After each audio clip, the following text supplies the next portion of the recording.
But I think that because you humbled yourself to such a level, you were able to speak with power and authority.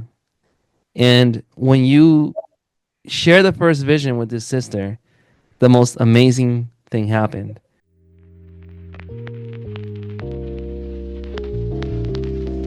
Welcome all back to the Can You Feel So Now podcast. I'm your host, Carlos Romero. And today, we have a very special guest, my friend, my brother, Jonathan Pirir. How's it going, brother? What's going on? Doing good, man. Doing Excellent. good. So, Pirir, brother Pirir, oh, Jonathan, I'm just gonna call you Jonathan. It's weird.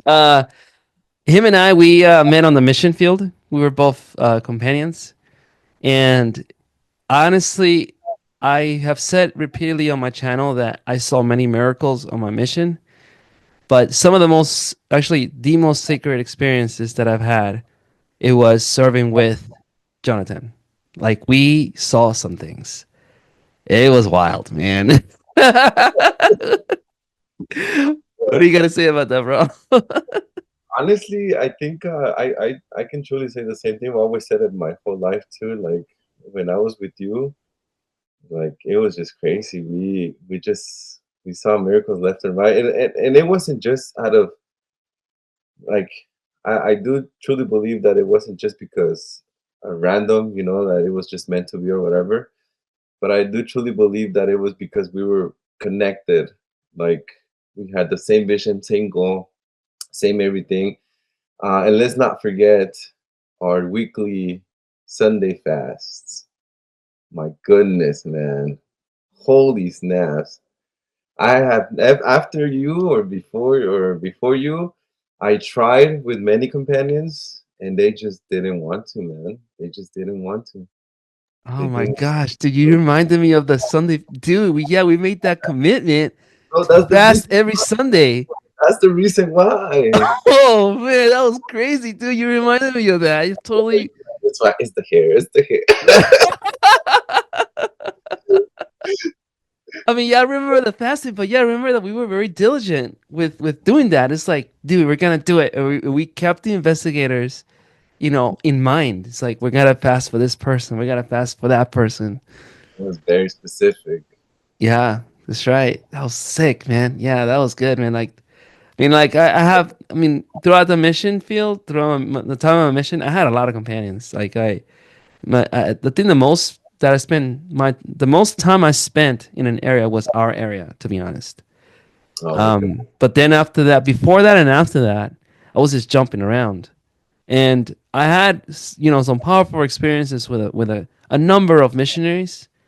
Not everybody was the same. It was kind of weird because like I will have like an awesome companion like you, and then not that my other companions were awesome. They were great as well. But like you said, like the connection wasn't there. And I was just like, yo, where the miracles at, bro? Where the manifestations at? This sucks. Yeah. Well, and let the I guess subscribers know that it didn't start like that. I don't know if you remember, but Oh, like dude, man, my gosh, it was hard. You were yeah, hard, I know bro. it. I had to wake you up. Well, Like it remember was. that came from a this elder that he was so dead. Oh my gosh. My greenie breaker, right? He was supposed to like train me and everything. Uh-huh. It didn't happen. And so I came to you, my third transfer, ready to just fire. I was already trying to fire it up, but with him and his disobedience, like it was just bad. It was really bad. And so I got caught up into that thing. I mean, there's no excuse, obviously, but it kind of rubbed off a little bit. So when I came to you and everyone told me that you were so strict, and I saw it since the first day, I was like, you know what? Let's roll with it. So at the beginning, it was tough. Oh yeah, dude, you were pissing me off, man. Like I was like this freaking guy. And you wouldn't wake it up. You wouldn't wake up on time. I had to kick the bed. It's like get up. So you gotta start. We gotta start studying now. What the heck are you doing? You weren't ready. Like oh my gosh, it's like this. At first I felt like I had to drag you. Like mother, come on. Well, I actually there was a pretty cool experience, but I actually shared that experience in the pulpit not too long ago. Actually, I was serving in the stake high council, maybe like 2 3 months ago, and I shared this talk because they asked me to give a talk about. What was it? Let me see if I can see it real quick. Okay, so this is followers of Jesus Christ are not easily offended.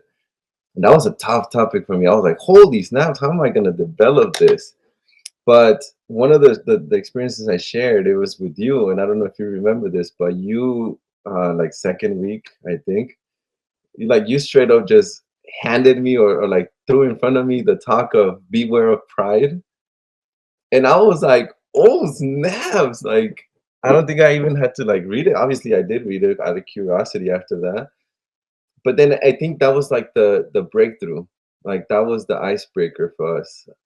And like to me, you were telling me like it was just that's one against I shared that experience because I was like I could easily be offended by that, right? By the action, by the way, and the talk, obviously. And my companion telling me like, bro, you're hardcore prideful.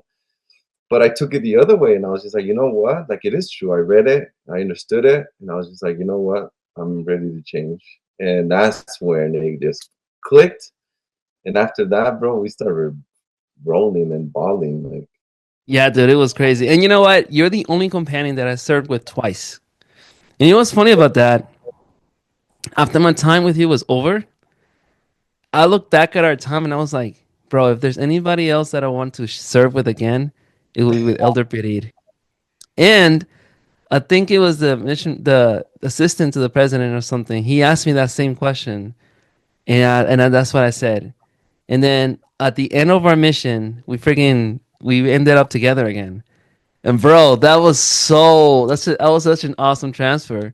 And bro, you know what? This is what I got from you. Like when I saw you during that time, you were a beast. My gosh. Oh my gosh. Like the elder pretty that I remember serving with at the beginning versus the one that I saw you at the end of my mission was like night and day. I remember one time we were in a lesson and this sister, she had a problem, she had like a concern, and then the spirit told me, okay, this is the scripture. But I had like scripture chains in my scriptures, right? So I remember one verse and then I'll connect it to another one, blah blah blah. But dude, you had like a plain Book of Mormon, and you just like opened it up without any notes or anything, and I was like, that's exactly the same scripture I was looking for. And you just like walking around so bold with just like a paperback Book of Mormon. I don't care. Like this is what I'm gonna teach you because this is what the Lord has revealed to us. It was sick, dude. Like you were powerful elder, man. I'm telling you, that was pretty cool. That was really nice. That was beautiful to see, by the way. That was really cool. appreciate it. I got that from another elder. I think it was Elder Jeffries, if I'm not mistaken, my I Kenyan. remember him. Yeah, yeah, yeah. Yeah, he was pretty good too. He used to just walk around with one plain Book of Mormon, and then like eh, I saw that's my first transfer, so I was like, dang, like that's crazy. He doesn't take his notation and stuff like that or anything. Like he was just walking around like that. And I was like, you know what? I want to be like that. And I caught that from him. So Yeah, that's cool, man.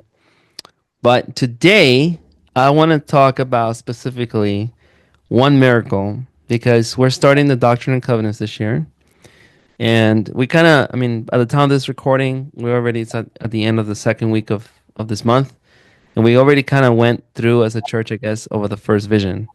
But I still think it's still important to go over it because it's such an important event of the restoration. It's one of those core beliefs, right? Like if you don't believe in the first vision, then bro, you're gonna have issues, right? Within the church or whatever. But it is a crazy thing to say, right? Like and to believe that some 14-year-old kid saw God the Father and Jesus Christ. But I have such a powerful testimony of the first vision. I've seen it in my own conversion, and I also seen it in the conversion of others. And I think that our experience that we had, at least the experience that we share, we've had many of those, but one in particular was very cool, was very special, and we call it the Slurpee miracle, right? yeah. So you wanna go ahead and start or what? like how they went down. Well, I guess you remember the night before, so it started off and then All right, yeah. So, all right, so I'll start it off. So then like so it wasn't going so well. We weren't finding anybody. We were having a hard time. I remember finding people. And then the night before we set a goal, it's like, okay, we're gonna have two lessons at the very least, and we're gonna find one new person. And then and then we prayed about it, and we decided we're gonna go to this one section in our area. It was like a trailer park, a lot of Hispanics there, yeah, and we started tracking in the middle and the beginning of the day, talking to people, random people, nothing, right? But and that then, for hours. Like I think it was like from like all the way to lunch. Like it was at least 2 3 hours. We were hmm just indoors trying to talk to people. And nobody was answering. Nobody was paying attention to us, I guess. And at that point, I remember we were kind of like, I personally felt really bummed out. I was like, man, like there is, nothing developing, I guess, in this area. So I remember we kind of saw a commercial, a post or whatever that they were selling Slurpees for $1 or something like that, $1.50. And so the trailer park wasn't that far from that 7-Eleven or Maverick. I don't know what it it was. was a 7-Eleven for It sure. was yeah. So we went there and we got our Slurpee and I don't know, changed the whole aura of like the day. This Slurpee was magical, bro. So so excited. We were rocking, we were walking, and I felt happy to be honest. I was like drinking that stuff. And so we were walking back, and I think like, we had that energy like just going, like the whole disappointment was gone and we were just like ready to go again and and, and find people. And so literally like at the entrance of the trailer park, right on the corner house, we remember that there was this lady and she was with the trunk open, carrying down some groceries. And I remember I just put down my Slurpee. I don't remember even asking like, do you need some help? I just remember just putting down my Slurpee. I picked up some bags, and I remember obviously following and asking her, and we just picked up some bags and started carrying. And she was really grateful. She had a lot of stuff. I remember, and so we started just helping her. We got everything in her house. And then I remember she asked, right? Like, well, who were we, I guess? And Yeah, and then we just started, making small talk. He's like, "Hey, how's it going?" Like, we're missionaries from the Church of Jesus Christ of Latter-day Saints. And one thing, even though we served in Utah, that was something that was surprising to me that many Hispanics didn't know who we were. You know, and it's like, how do you not know who we are? Like, you're like in the Mecca of Mormon land. Like Utah. But you'd be surprised. There's still people that didn't know nothing about us. That live in Utah. I'm pretty sure that's the same case today. But regardless, like we told her who we were, and then we asked her if we can come back and share a message about the gospel with her that day. So yeah, sure. And then we went in that night. We were able to go inside, and it was her and her mother-in-law. And we made some small talk, and we started teaching the restoration right away. And this is the best part about this whole thing is that once we got to the part of the first vision, it was not me that said it, and for me personally, that was the best part. That was the part that really like took me back, and that happened a couple of times with us together when I just like let you talk, and stuff happened, and I'm glad because it wasn't me, because in my mind I'm thinking, oh no, for sure it wasn't that something that I said or whatever, you know, it was this guy.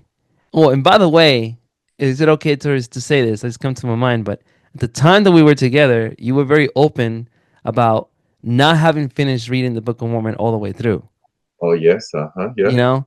uh-huh. And that was like that was like humility to the max, right? And I was like, dude, that is humble to me. But I think that because you humbled yourself to such a level, you were able to speak with power and authority. And when you share the first vision with this sister, the most amazing thing happened. And I don't know if you want to share that. You know, what, Yeah. So yeah, I remember like reciting word by word the by memory, obviously. you have And to. If you, by the way, if you are someone that is going on your mission and you're watching this, you better memorize the first vision, man. you have Memorize it. yes. Memorize it. All English, right. yep. English and Spanish, whatever languages you can. Whatever language, bro. But yeah, that was the one thing. Looking straight to her eyes, people like looking at people straight to their eyes, reciting the first vision by heart, by memory. That's just a whole nother level. It Mm-hmm. the whole vision, the whole first vision to like a new climax. Like it's just crazy. And so I remember I was reciting the first vision word by word, and I was doing it pretty slowly. That's how I like to do it, pretty slowly, and And I remember she just started like the impact, right, of her like looking at her and everything, and she just started bawling, like bawling, and it wasn't just like a couple tears. It was streams of tears just coming down. It was crazy tears. It was just like, and the crazy part I remember, she was so amazed by the words that you were telling her. She was literally at the edge of her seat, and she was just fixed. Like everything you were saying to her was just amazing, and she was just bawling, dude. Like tears. The spirit was so strong. You know, it was so strong. And I was just sitting there and I was just taking it all in. It was like, yeah, let's go. Inside, I was like, yeah, let's do it. Spirit is testifying. The only one that was not open hearted was her mother in law. She was just like, mm-mm. Yo soy católica hasta el hueso colorado, right? As they say, like Catholic to like the red bone. Uh, and then I extended the invitation to get baptized. And she immediately said, yes, Hmm. you And that know? was after a long pause that we just let her feel that. Like it was a very long pause when she was just tearing and feeling the spirit. And after she spoke, I can't even remember what she said. And then you extended the invitation, and she immediately said yes. Like it was just crazy for us. We were like, "What? Yeah, yeah, yeah. That was crazy. Like You know, you haven't done anything. Like you haven't read the book one moment. You haven't like gone to church. You haven't even witnessed nothing. But just by the fact that she that day, and I can testify to this, that she knew in her heart that what we were telling her was true. Like she got confirmation directly and straightly from heaven. Not from us, not from anyone else, straight from heaven. Like yeah, and thank you so much for coming to this podcast to talk about this because it's one thing for one person to talk in front of a camera and say these things. I think it's a lot more powerful when two people, come and share this same experience. By two or three witnesses, all truth shall be established, as the scriptures say. You know, and I just want to, whoever's watching this, know that Jonathan and I, we come from totally different worlds. Like, he's straight from Guatemala. I'm from the Dominican Republic, but I'm a New Yorker more than anything. Like, I grew up in New York City, and God just put us together in this one area of the world. Never in my life would I be expecting to like meet this guy in my life. Never in my life was I even thinking of being at that moment. But at that moment, because we decided to go on our missions and serve, we were instruments in the Lord's hands, and the Lord through the Spirit just testified to this sister powerfully of the account of the first vision. It was amazing. You know, it was one of those things that just like you gotta be there, you gotta see it for yourself. You have to feel it. It's just one of the many moments in which spiritual manifestations just attested to us, to me personally, and I'm pretty sure to Jonathan, to you as well, that this work is true and it is of God. You know, yes, that is true. should we mention the how you know how I noticed, and then I started telling you like, hey, have you noticed this? Every time we share the first vision, something else happens. Yeah, I mean, like we had a lot of miracles with the first vision Uh-huh. during that transfer or two transfers. Like we started like a transfer and a half. I forgot now, but but it wasn't just with you. Like I actually saw some miracles with other companions. The same thing, and I'm glad that you mentioned the long pause. Right, like you just gotta shut up, and it was very hard for me to do that. You know, like just to because I like to talk. Um, you need to just let the spirit testify. Get out of the way. Yeah. You know, get out of the And, way. and the interesting part is that it with the first vision, what I've noticed, even as a young missionary, I started noticing a pattern because you know how in the first vision Joseph Smith went and prayed in the woods, and what Mm. is the first thing that happened even before the witness actually came of seeing the Jesus Christ and the Father? It was the devil, or like not the devil, but like the darkness. He experienced the darkness first, and then he experienced the light. The interesting part about it is that I've noticed as a young missionary that every time I share the experience of the first vision, and I remember I mentioned it to you, and then you started catching it, it was that every single time that we share the first vision, there was always something negative going around.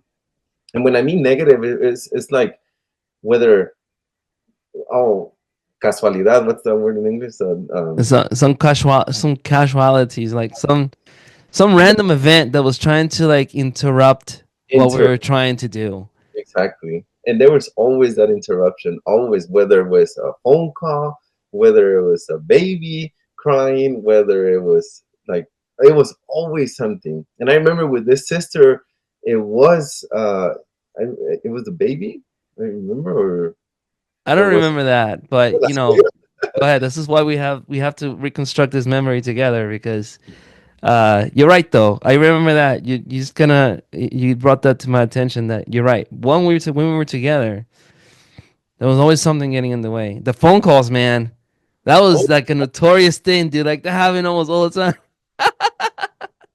yeah, yeah.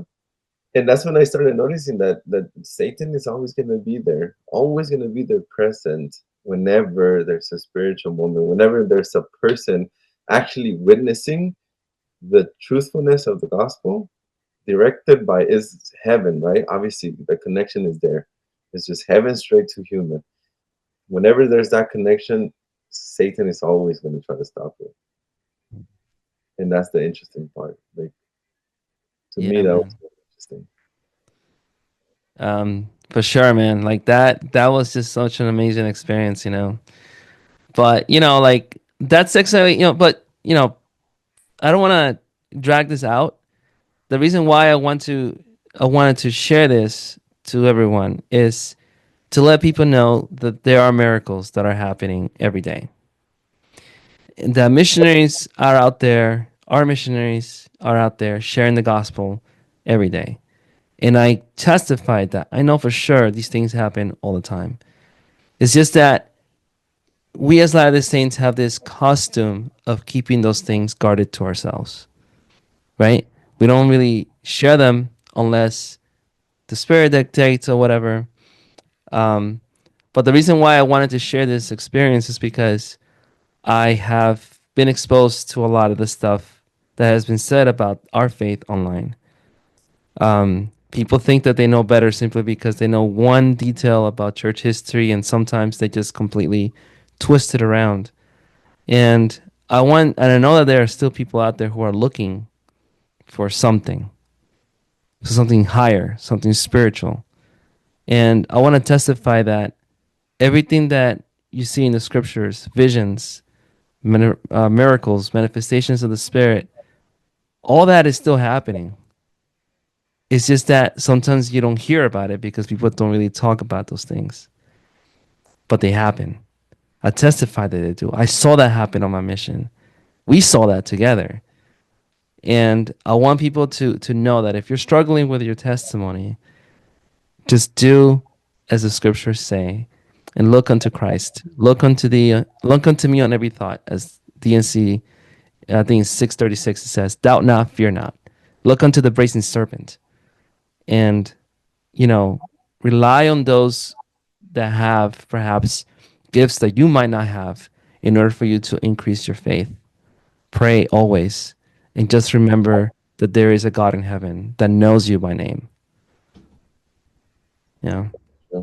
And I do want to second to that. Like that's one of the things that I've always said, and I've shared it with many people always throughout after my mission, that there's one reason really that keeps me from never leaving the church, and that is me actually, like personally, I just can't deny what I saw, what I felt, what I experienced, what I witnessed, and what I felt. Like there's no denation. Like if I denied that, like I would be a hypocrite, like completely, because I saw things, I experienced things, I felt stuff, I saw people change like a 360, 180. I don't know what it is, 180. But it was just crazy, like the amount of stuff that I saw. Like, we're sharing one experience, but this is one of many, many throughout the 2 years that I served, and it's just unbelievable. Like I just can't. So to me, I would be a hypocrite if I would ever deny all these things. Like I just can't dare to be honest.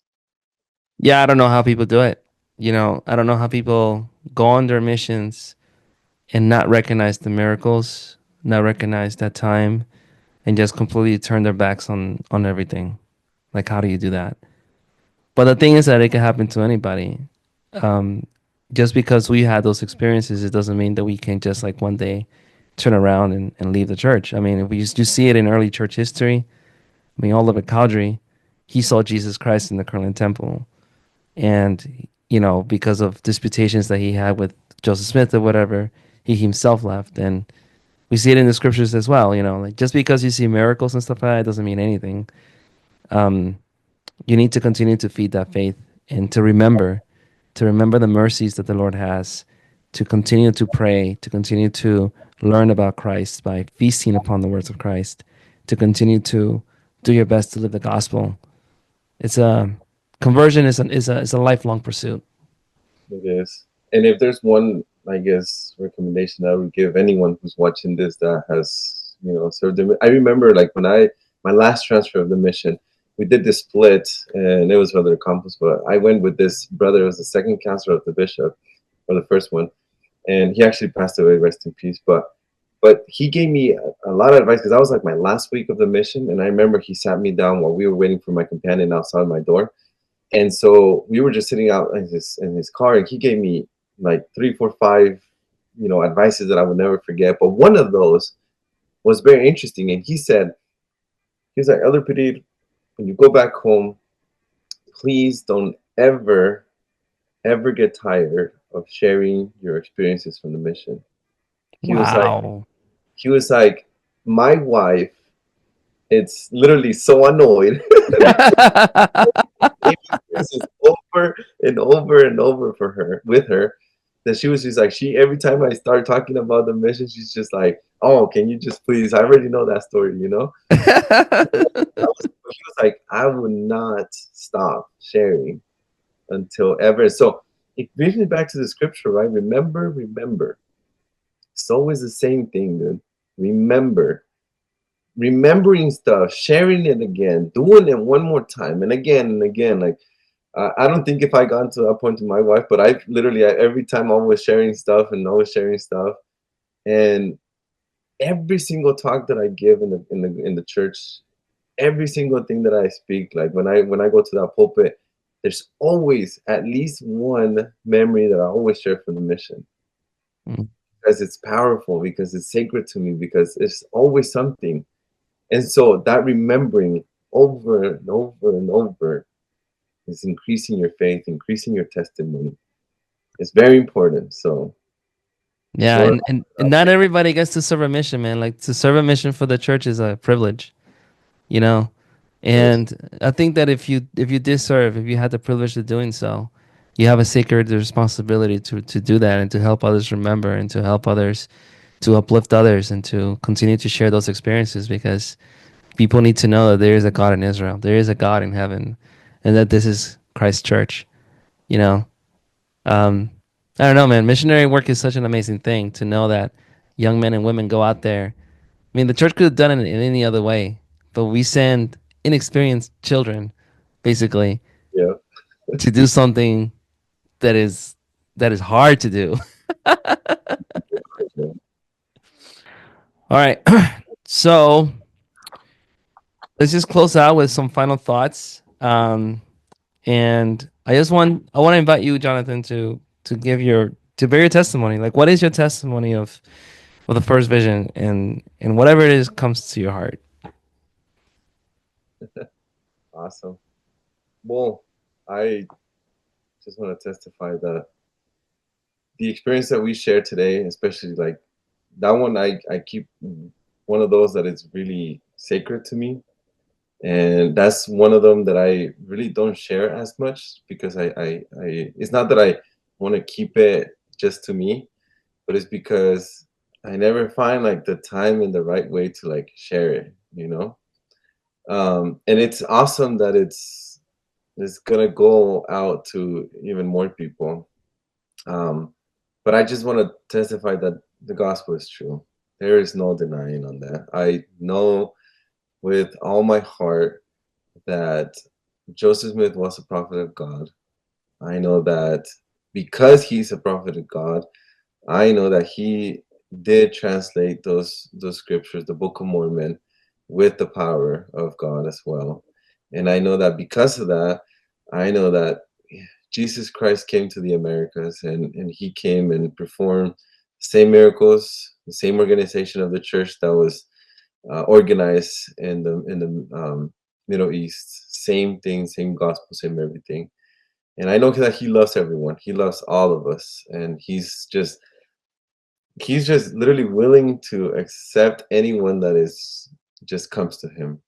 He's with open arms, open hands, just ready to love you and pour upon you blessings that you wouldn't even imagine that you would get by just following him. And I am a witness of that. Might not be the most rich man on earth, or not the the most successful, but I truly believe that everything that I have is because one day I decided to serve the in the church.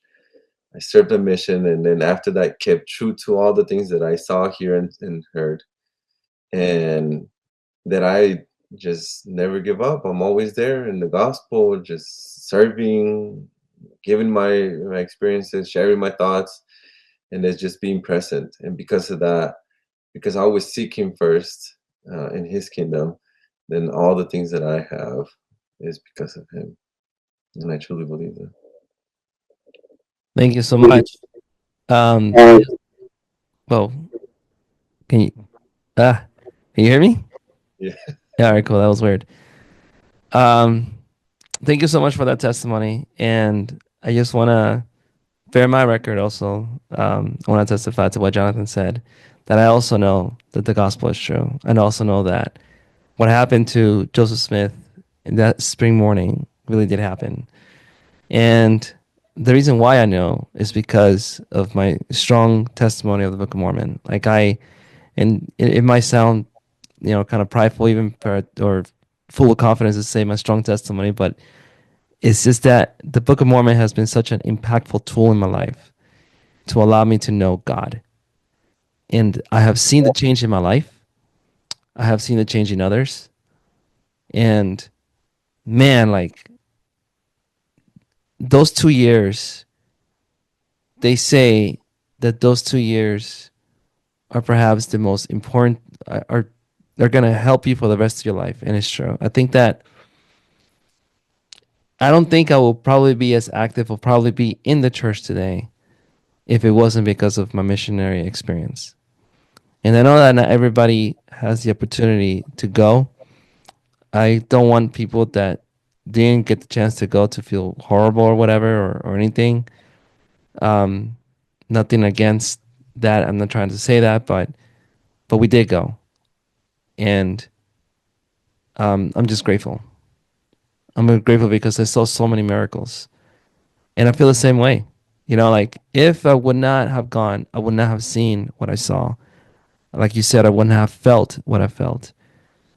Man, it was just such a magical moment, so magical.